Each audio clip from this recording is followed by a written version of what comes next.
Hello everyone, मेरा नाम है शुभम दुबे। स्वागत है आप सभी का दैनिक जेईई स्टडी में।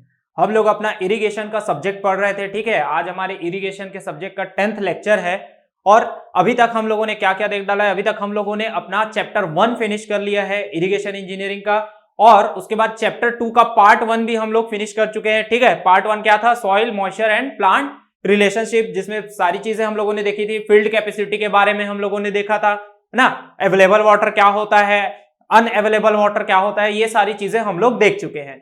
उसके बाद हम लोगों ने अपना पार्ट 2 स्टार्ट किया था चैप्टर 2 का, जहां हम लोगों ने देखा था कि वाटर रिक्वायरमेंट ऑफ क्रॉप क्या होता है ना। वाटर रिक्वायरमेंट ऑफ क्रॉप क्या होता है कि क्रॉप के सोइंग से लेकर के हार्वेस्टिंग तक, मतलब बुआई से लेकर के कटाई तक जितना समय लगता है, और उस जितने समय तक वाटर की रिक्वायरमेंट होती है, उसे हम क्या बोलते हैं? वाटर रिक्वायरमेंट ऑफ क्रॉप कहते हैं।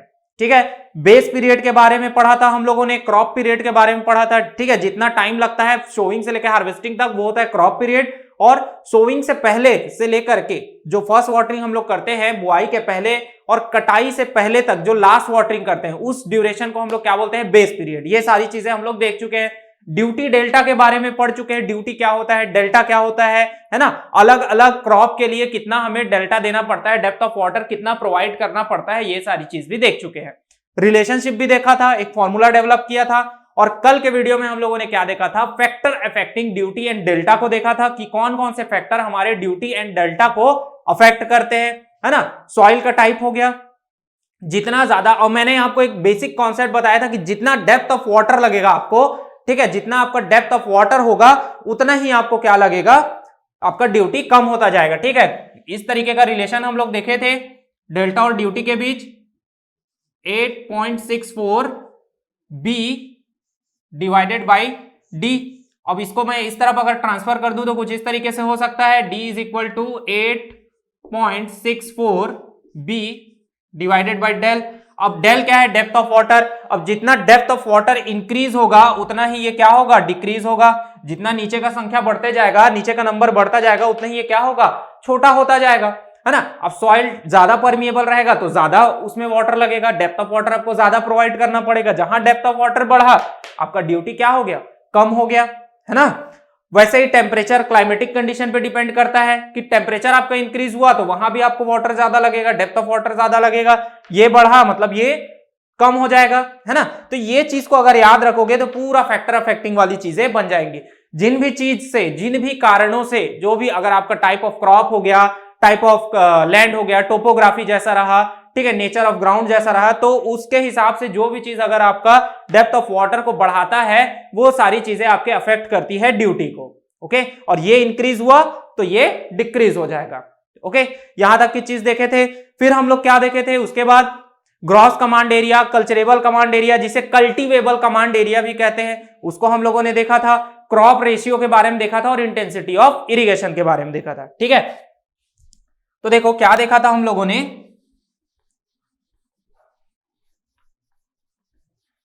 ग्रॉस कमांड एरिया के बारे में मैंने क्या बताया था आप लोगों को कि ग्रॉस कमांड एरिया क्या होगा? मान लीजिए आपके पास एक प्लॉट है, जस्ट मैं आपको एक क्विक रिवीजन करवा देता हूं, उसके बाद फिर हम लोग अपना नेक्स्ट टॉपिक स्टार्ट करते हैं, ताकि जो लोग आज के वीडियो में नए आए हैं उन्हें चीजों को कैच करने में दिक्कत ना हो, इसलिए मैं जस्ट एक क्विक रिवीजन करा रहा हूं। उसके बाद से फिर आगे की चीजों को पढ़ेंगे। ठीक है, तो देखो ये क्या है आपका? आपके पास एक प्लॉट है, आपके पास एक जमीन है, ठीक है। यहां से क्या जा रहा है? मान लीजिए एक कैनल जा रहा है, ठीक है। यहां से क्या हो रहा है? आपका एक कैनल जा रहा है। अब आपके कैनल का कैपेसिटी है कि यहां से अगर मैं इसमें पानी दूं तो ये क्या कर सकता है? पूरे एरिया को इरिगेट कर सकता है। जितना आपका जमीन था उस सारे एरिया को वो क्या कर सकता है? इरिगेट कर सकता है, इतना इसका कैपेसिटी है।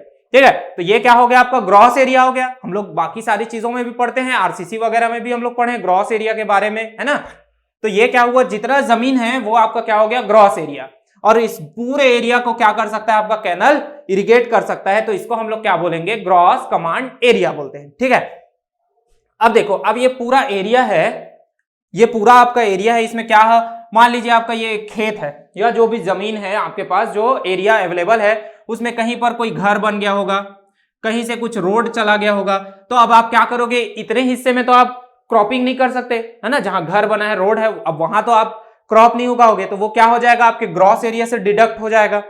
है ना, उस एरिया से आपका क्या हो जाएगा, डिडक्ट हो जाएगा। अब बाकी जितना एरिया बचा है उसमें आप क्या करोगे, क्रॉप ग्रो करोगे, है ना, बाकी जितना एरिया बचा है उतने में आप क्रॉप ग्रो करोगे। तो जितने एरिया में आपने क्रॉप को ग्रो किया, है ना, जितने आपके पास एक बड़ा सा जमीन था उसमें से जितने एरिया में आपने क्रॉप को ग्रो किया वही आपका क्या हो जाएगा, कल्चरेबल कमांड एरिया या फिर कल्टीवेबल या कल्टीवेबल कमांड एरिया आपका कहलाएगा, जिसको हम लोग CCA कहते हैं। ठीक है, कल्चरेबल कमांड एरिया या कल्टीवेबल कमांड एरिया कहते हैं। ओके, तो समझ में आया GCA और CCA का। ठीक है, ग्रॉस कमांड एरिया में से जितने एरिया में आप क्या करोगे, कल्टीवेशन करोगे, जितने एरिया में क्रॉप ग्रो करोगे उसे ही क्या बोलते हैं, कल्चरेबल कमांड एरिया, CCA बोलते हैं। फिर हम लोग देखे थे इंटेंसिटी ऑफ इरिगेशन। अब इंटेंसिटी ऑफ इरिगेशन क्या है, परसेंटेज है। कैसा परसेंटेज है, इतने हिस्से में आपने पानी आप कर सकते थे, ठीक है, इतने हिस्से में आप इरिगेशन कर सकते थे। इंटेंसिटी ऑफ इरिगेशन की बात कर रहा हूं, इतने हिस्से में आप चाहते तो इरिगेशन कर सकते थे, आपके कैनल का कैपेसिटी इतना था, लेकिन आपने कितने हिस्से में इरिगेशन किया, बस इतने ही हिस्से में आपने क्या किया, इरिगेशन किया है। ठीक है, तो इसका जो परसेंटेज निकलेगा वही आपका क्या कहलाएगा, इंटेंसिटी ऑफ इरिगेशन कहलाएगा। ठीक है, लास्ट देखे थे हम लोग क्रॉप रेशियो। क्रॉप रेशियो क्या होता है, it is the ratio of area of land of 2 crop season. 2 crop season के एरिया ऑफ लैंड का जो रेशियो होगा उसे ही हम लोग क्या कहते हैं, क्रॉप रेशियो कहते हैं। यहां तक की चीजें क्लियर हुई। तो कल हम लोग यहां तक की चीजें देखे थे। अब आपको आज की चीज को पढ़ने में ज्यादा दिक्कत नहीं आएगा। ठीक है, आज जब आप पढ़ोगे ना कोई चीजों को, आगे की चीजों को हम लोग पढ़ेंगे, टाइम फैक्टर, कैपेसिटी फैक्टर के बारे में पढ़ेंगे, तो आपको ज्यादा दिक्कत नहीं आएगा। ठीक है, चलो स्टार्ट करते हैं। फिर अब हमें देखना है कि आगे की चीजों को देखना है। ठीक है, अब हम क्या देखेंगे, कैपेसिटी फैक्टर, टाइम फैक्टर, और आज हम लोग क्या क्या देखेंगे, कोर वाटरिंग क्या होता है ना, कोर पीरियड क्या होता है, कोर डेप्थ क्या होता है, पैल्यू इरिगेशन क्या होता है, ये सारी चीजों को आज हम डिस्कस करेंगे। ओके, तो देखो कैपेसिटी फैक्टर, कैपेसिटी फैक्टर, ये दोनों चीजें आपका बहुत इंपॉर्टेंट है एग्जाम के पॉइंट ऑफ व्यू से, क्योंकि इससे आपको न्यूमेरिकल भी पूछे जाते हैं। ठीक है, इसलिए इसे ध्यान से समझना, क्योंकि इससे आपको न्यूमेरिकल भी पूछे जाते हैं, और कुछ एग्जाम में क्या करता है कि आपको जस्ट इसका डेफिनेशन पूछ देगा कि बताओ भाई ये कौन से चीज का रेशियो होता है। ठीक है, बोल देगा कि capacity factor is the ratio between following. तो ऐसा तरीके से आपको रेशियो भी पूछ सकता है, या फिर आपको न्यूमेरिकल वैल्यू दे देगा और कहेगा कि कैपेसिटी फैक्टर निकालिए, टाइम फैक्टर निकालिए। तो इस तरीके की चीजें भी आपसे पूछ सकता है। ठीक है, तो ऐसी चीजों को ना एकदम अच्छे से ध्यान से पढ़ना है, जो चीजें ना आपको कई तरीकों से पूछी जा सकती है, तो ऐसे चीजों को ध्यान से पढ़ना है। अब इसमें और क्या कर सकता है, कैपेसिटी फैक्टर दे दिया रहेगा, ये दे दिया रहेगा एवरेज सप्लाई, और पूछेगा कि maximum discharge capacity of canal क्या होगा। तो कई तरीके से क्वेश्चन को आपको तोड़ मरोड़ के पूछ सकता है। तो चीजों को अगर आप अच्छे से समझोगे ना तो सारी चीजें आपसे अच्छे से बन जाएंगी। क्लियर है। अब देखो क्या होता है capacity factor, average supply discharge of canal, ध्यान से पढ़ना, average supply discharge of canal for certain duration, ठीक है, divided by maximum discharge capacity of canal. क्या कहना चाह रहा है, सिंपल वे में अगर आपको कहा जाए तो क्या कह रहा है आपसे कि आपने क्या किया है कि आपके कैनल का एक कैपेसिटी था, मैक्सिमम कैपेसिटी आपके कैनल का था कुछ, ठीक है, उसमें से आपने क्या किया, जितना रिक्वायर्ड था एवरेज पूरे ड्यूरेशन में आपका, ठीक है, सर्टेन ड्यूरेशन जो क्रॉप पीरियड रहेगा, है ना, क्रॉप का जो वाटरिंग का पीरियड रहेगा, उस सर्टेन ड्यूरेशन में आपने कितना पानी दिया, कितना डिस्चार्ज दिया उस कैनल से, उन दोनों के बीच का रेशियो क्या कहलाएगा, कैपेसिटी फैक्टर कहलाता है। समझ में आ रहा है। अब देखो अगर इसको सिंपल भाषा में लिखोगे ना तो क्या लिख सकते हो इसे, आप इसे लिख सकते हो, डिस्चार्ज को मैं किससे डिनोट करता हूं, क्यू से, तो Q required divided by Q maximum. ठीक है, मतलब क्या किया आपने, मान लीजिए आपका कोई कैपेसिटी है, ठीक है, जस्ट एक एग्जांपल दे रहा हूं आपका, आपकी कैपेसिटी है किसी को कुछ देने की, आपकी कुछ मैक्सिमम कैपेसिटी है, मान लीजिए आपके पास जस्ट एक एग्जांपल ले लेते हैं कि आपके पास 100 रुपए है, ठीक है, आपकी कैपेसिटी है कि आप मैक्सिमम उसे 100 रुपए तक किसी आदमी को दे सकते हो, ठीक है, बट दूसरे आदमी को कितना चाहिए, दूसरे आदमी को आपसे सिर्फ 50 रुपए ही चाहिए, ठीक है, तो आपने क्या किया, आपकी कैपेसिटी, मैक्सिमम कैपेसिटी कितनी थी कि आप 100 रुपए उस आदमी को दे सकते थे, लेकिन आपने दिया कितना, 50, क्योंकि उसे उतने की ही रिक्वायरमेंट थी। जस्ट यही चीज क्या होता है, इसमें भी होता है कि आपके कैनल का कोई मैक्सिमम कैपेसिटी होगा, आपने अपने मैक्सिमम कैपेसिटी का कैनल डिजाइन किया होगा, ठीक है, या फिर लिख सकते हो यहां पर मैक्सिमम की जगह डिजाइन, ठीक है, मतलब आपने एक मैक्सिमम कैपेसिटी का एक कैनल डिजाइन किया है जिसकी कोई कैपेसिटी होगी कि इतना ही पानी इसमें रह सकता है। अब उतने पानी में से आपके क्रॉप का जो सर्टेन ड्यूरेशन के लिए आपके क्रॉप को ग्रो करने के लिए क्रॉप पीरियड तक कुछ पानी का जरूरत रहेगा, तो आपने अपने मैक्सिमम कैपेसिटी में से, कैनल के मैक्सिमम कैपेसिटी में से कुछ जितना रिक्वायर्ड था उतना आपने दे दिया। तो इन दोनों के बीच का रेशियो क्या कहलाएगा? कैपेसिटी फैक्टर कहलाएगा। ठीक है, तो ये दो पॉइंट को आपको याद रखना है, क्या रेशियो होता है। अगर नहीं याद रहता तो क्या याद रखना है कि कितना रिक्वायर्ड डिस्चार्ज चाहिए था डिवाइडेड बाय कितने डिस्चार्ज के लिए हमने कैनल को डिजाइन किया है। ओके, याद रहेगा ये चीज, समझ में आएगा सबको। अब देखो दूसरा इंपॉर्टेंट चीज क्या रहता है? Time factor. ठीक है, अब ये टाइम फैक्टर क्या होता है? तो टाइम फैक्टर क्या होता है कि नंबर ऑफ डेज, ठीक है, it is the ratio between, आप इसका डेफिनेशन भी लिख सकते हो अपने वर्ड्स में, number of days canal actually run during the watering period. ठीक है, कि आपका जो वाटरिंग का पीरियड था, ठीक है, जब आपको आपके क्रॉप्स को पानी देने का जो पीरियड था कि इतने दिन तक आपको आपके क्रॉप को पानी देना है, तो उस नंबर ऑफ डेज में number of days canal actually run, ठीक है, divided by number of days in watering period. मतलब क्या कहना चाह रहा है? आपका एक वाटरिंग का पीरियड था, मान लीजिए आपको फॉर एग्जांपल 100 दिन के लिए आपको क्या करना था? पानी देना था अपने क्रॉप को, है ना। 100 दिन का आपका क्या था? वाटरिंग पीरियड था। अब आपका कैनल उस 100 दिन में से कितने दिन एक्चुअली चला है, उसके बीच का रेशियो क्या होता है? Time factor. ठीक है, मान लीजिए आपका एक क्रॉप है, 100, आपका वाटरिंग पीरियड था 100 दिन का, ठीक है, लेकिन आपका कैनल एक्चुअली में क्या चला? सिर्फ 80 दिन तक ही आपका कैनल चला, 80 दिन तक ही आपके कैनल में पानी रहा। और लेकिन आपका डे रिक्वायर्ड कितना था? आपको रिक्वायर्ड नंबर ऑफ डेज कितना था आपका? 100 था, लेकिन एक्चुअली में आपके कैनल में पानी रहा कितने दिन? सिर्फ 80 दिन तक। तो इन दोनों के बीच का रेशियो जो आएगा वो टाइम फैक्टर होगा। हो सकता है ये 80 से क्या हो सकता है, आपका पीरियड जो था वाटरिंग का, मतलब कितने दिन आपको रिक्वायर्ड था वाटरिंग, मतलब आपको 100 दिन के लिए ही पानी की जरूरत है, लेकिन हो सकता है आपका कैनल क्या है 120 दिन भी चल जाए, है ना। मैं जस्ट एक एग्जांपल दे रहा हूं, मान लीजिए आपको 100 दिन तक आपको पानी देना था अपने क्रॉप्स को। अब आपका कैनल हो सकता है कि 80 दिन भी चल जाए उस वाटरिंग पीरियड में, या फिर हो सकता है उस वाटरिंग पीरियड से ज्यादा भी चल जाए, है ना, उस वाटरिंग पीरियड के ड्यूरेशन में 120 दिन भी चल जाए। तो उन दोनों के बीच का जो रेशियो होगा उसको हम लोग क्या बोलेंगे? टाइम फैक्टर बोलेंगे। ठीक है, तो अगर आपको डेफिनेशन इसका लिखना रहेगा तो कैसे लिखेंगे? It is the ratio between number of days canal actually run, actually में कितना दिन आपका कैनल चला है during watering period, divided by number of days in watering period, कि आपके वाटरिंग पीरियड में कितना नंबर ऑफ डेज था, मतलब कितने नंबर ऑफ डेज के लिए आपको पानी देना था अपने क्रॉप्स को। क्लियर है? याद रहेगा? तो दोनों चीज को अच्छे से याद रखना है। कौन कौन सी चीज? देखो यहाँ अभी फिलहाल जब हम पढ़ रहे हैं तो कैपेसिटी फैक्टर और टाइम फैक्टर एकदम अच्छे से याद रखना है इस चैप्टर से। और क्या चीज को अच्छे से याद रखना है? ड्यूटी डेल्टा के बीच का जो रिलेशनशिप है ना, उसको बहुत अच्छे से याद रखना है, क्योंकि आपसे रिलेशनशिप भी पूछ सकता है कि क्या होता है रिलेशनशिप अगर मैं डेल्टा को मीटर में रखता हूं तो, अगर मैं डेल्टा को सेंटीमीटर में रखता हूं तो, या फिर उससे न्यूमेरिकल भी पूछ सकता है। मैंने बताया ना, न्यूमेरिकल कई तरीके से घुमा फिरा के पूछ सकता है, कोई भी वैल्यू आपसे अननोन वैल्यू पूछा जा सकता है। ठीक उसी तरीके से कैपेसिटी फैक्टर, टाइम फैक्टर को भी अच्छे से याद रखना है। ठीक है, आगे और भी ऐसी चीजें आने वाली है इरिगेशन में, जैसे अभी हम लोग इरिगेशन की एफिशिएंसीज पढ़ेंगे, है ना, तो ये सारी चीजों को आपको याद रखना है। इरिगेशन के कंजम्पटिव यूज को पढ़ेंगे।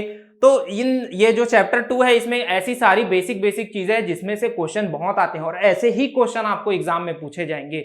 मैक्सिमम क्वेश्चन आपको यहीं से मिलेंगे। ओके, इसीलिए मैं बोल रहा हूं कि चैप्टर 2 जो है आपका बहुत इंपॉर्टेंट है। ठीक है, चलो तो देखो कैपेसिटी फैक्टर याद रहेगा, क्या रहेगा?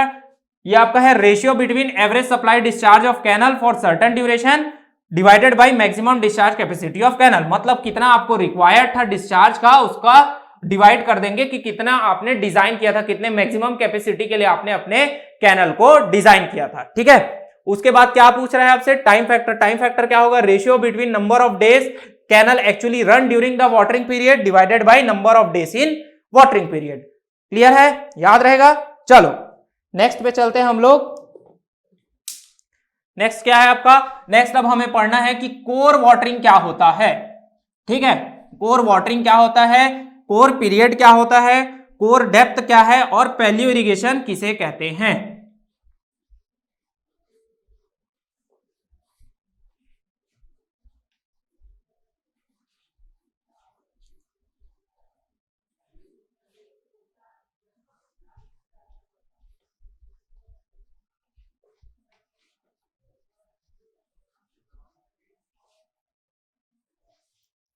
ठीक है, चलो अब देखो हेडिंग डालो सभी, कोई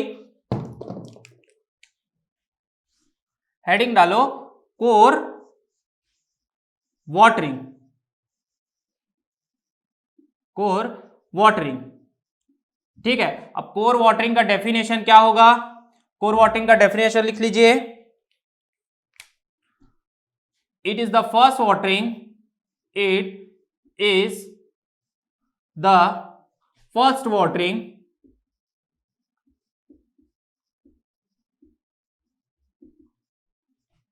after, it is the first watering after the crops or plants grown few centimeters। ठीक है, मतलब आपका क्या है, ये फर्स्ट वाटरिंग है जब आपका प्लांट जो है, ये फर्स्ट वाटरिंग होता है जब आपका प्लांट क्या कर रहा है, कुछ फ्यू सेंटीमीटर तक ग्रो कर जाता है ना। आपने क्या किया, ये आपका लैंड है, ठीक है, इसमें आपने क्या किया, बीज डाला, ठीक है, आपने वाटरिंग किया, अब आपका प्लांट क्या हो गया, अब आपका प्लांट ग्रो करना स्टार्ट कर रहा है। ठीक है, अब आपका प्लांट क्या कर रहा है, कुछ इस तरीके से ग्रो करना स्टार्ट कर रहा है। अब ये क्या किया, फ्यू सेंटीमीटर तक ग्रो कर गया, कुछ सेंटीमीटर तक क्या हुआ, ये ग्रो करके बड़ा हो गया। अब जब ये फ्यू सेंटीमीटर तक ग्रो करके बड़ा हो गया तो इसके बाद जो पानी आप डालोगे, फ्यू सेंटीमीटर ग्रो करने के बाद जो आप पानी डालोगे उसी को हम क्या कहेंगे, कोर वाटरिंग कहते हैं।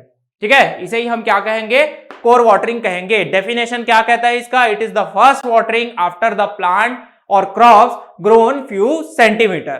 ठीक है, याद रहेगा कोर वाटरिंग, यही है, एकदम छोटा सा डेफिनेशन है। छोटे छोटे कुछ और डेफिनेशन है, उसको देख लेते हैं। ठीक है, सेकंड आपका आता है कोर पीरियड क्या होता है।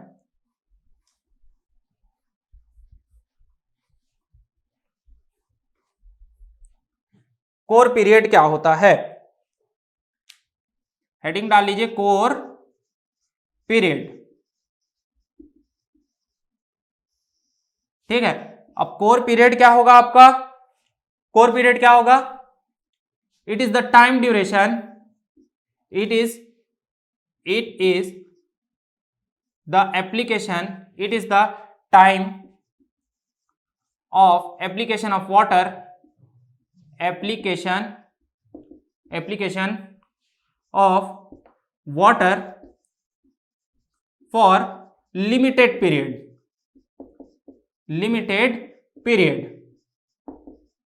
ठीक है, क्या करते हैं, जब एक लिमिटेड पीरियड तक, कुछ ही समय तक जब हम क्या करते हैं, पानी डालते हैं। ठीक है, कुछ ही समय तक हम लोग क्या करते हैं, कोई लिमिटेड टाइम है तभी तक हम क्या करते हैं, उसमें पानी डालते हैं, वाटरिंग करते हैं या इरिगेशन करते हैं, उसे हम क्या कहेंगे, कोर वाटरिंग कहते हैं। ठीक है भाई, अब क्रॉप के सोविंग से लेकर के हार्वेस्टिंग तक, मतलब बुआई से लेकर के कटाई तक जो पानी डालते हैं उसे हम लोग क्या कहते हैं, उसको हम लोग बोलते हैं वाटर रिक्वायरमेंट। उसका वो क्या हो गया, उसका वाटर रिक्वायरमेंट हो जाता है। ठीक है, बेस पीरियड क्या होता है, उसके बुआई से पहले जब पानी डालते हैं वहां से लेकर के उसके कटाई से पहले तक जो पानी डालना है, मतलब after sowing and after harvesting. ठीक है, just after sowing and after harvesting हम जो पानी डालते हैं उसको हम क्या कहेंगे, उसको हम बेस पीरियड कह देते हैं। ठीक है, सोइंग से पहले से लेकर के, मतलब जो फर्स्ट वाटरिंग करते हैं before sowing and last watering before harvesting, उसको हम लोग क्या कहेंगे, बेस पीरियड। लेकिन कोर पीरियड क्या होता है, जब हम किसी लिमिटेड समय तक,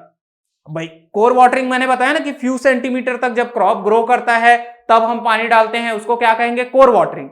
अब वो वाटरिंग हमेशा के लिए तो नहीं करेंगे, पूरे क्रॉप पीरियड तक, कुछ लिमिटेड समय तक ही करेंगे, तो उस पीरियड को क्या कहेंगे, उस पीरियड को हम लोग कहेंगे कोर पीरियड। ठीक है, उस पीरियड को क्या कहेंगे, कोर पीरियड कहेंगे। ठीक है, अब एक और आता है आपका कोर डेप्थ। ठीक है, यही लिख लेते हैं, एक और चीज आता है आपका कोर डेप्थ। कोर डेप्थ क्या होता है, ठीक है, तो कोर डेप्थ क्या होगा आपका, कोर डेप्थ होता है, it is the depth of water, it is the depth of water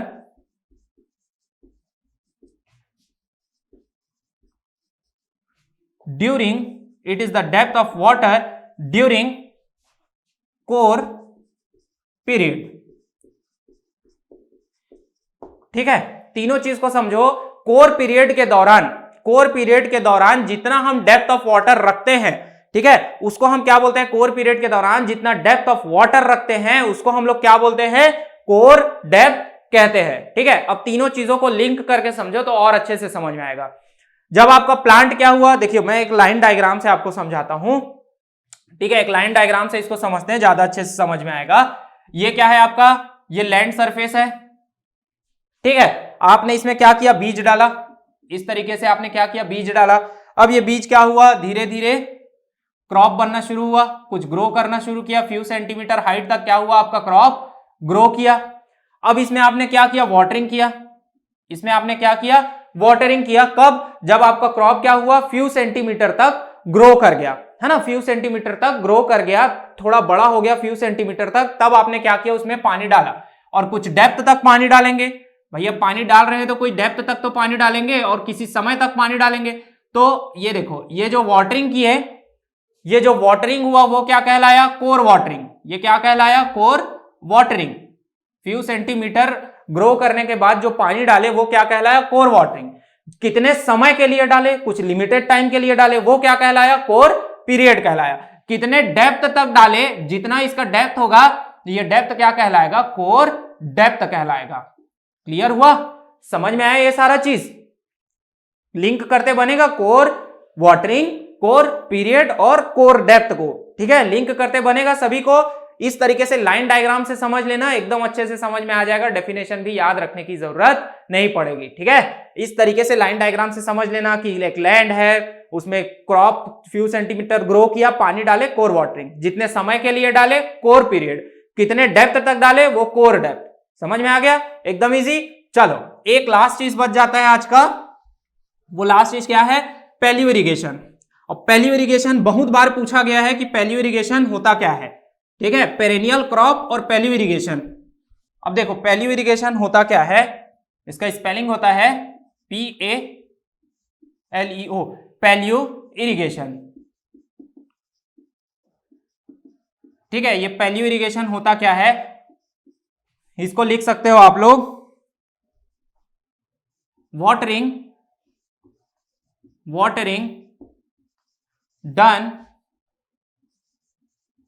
done for period of showing is known as paleo irrigation. एकदम शॉर्ट में मैंने आप लोगों को इसका डेफिनेशन लिखवाया है। ठीक है, एकदम जो काम की चीजें है, जितना काम का है उतना ही डेफिनेशन लिखाया है। ठीक है, क्या होता है पेरियर, मतलब क्या होगा, जस्ट पहले।